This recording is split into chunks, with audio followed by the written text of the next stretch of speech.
আমাকে নিমন্ত্রণ দেওয়ার জন্য অর্গানাইজার্সকে অনেক অনেক ধন্যবাদ। এত ভালো টুর্নামেন্ট, এত বড় ক্লাবস, কলকাতার জায়েন্ট, মোহনবাগান, মহামেডান, কালীঘাট, তারপরে জামশেদপুর টিমকে এখানে নিয়ে খেলার জন্য অনেক ভালো।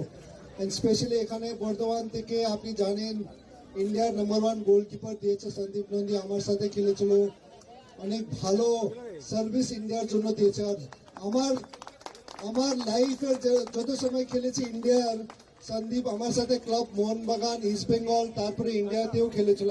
আমাকে এখনই বলতে এটা ভালো লাগে কি সন্দীপ আমার জন্য লাইফের ইন্ডিয়ার নাম্বার 1 গোলকিপার ছিল।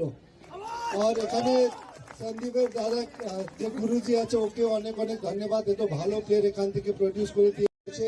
আমি মনে হয় বর্ধমান থেকে অনেক অনেক সন্দীপ নন্দী থাকবেন। আপনাকে বাচ্চাকে একটু সাপোর্ট করতে হবে, এনকারেজ করতে হবে।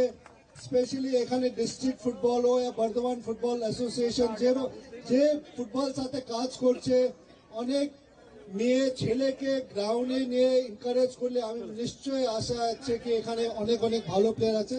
এই টুর্নামেন্ট স্পেশালি যে অর্গানাইজার্স করেছে, আই থিঙ্ক এইটা লাল বাবা রাইস অনেক এনকারেজ পাবেন এখানে, শুধু বাচ্চাদের নেই, বাচ্চার মা বাবার জন্য।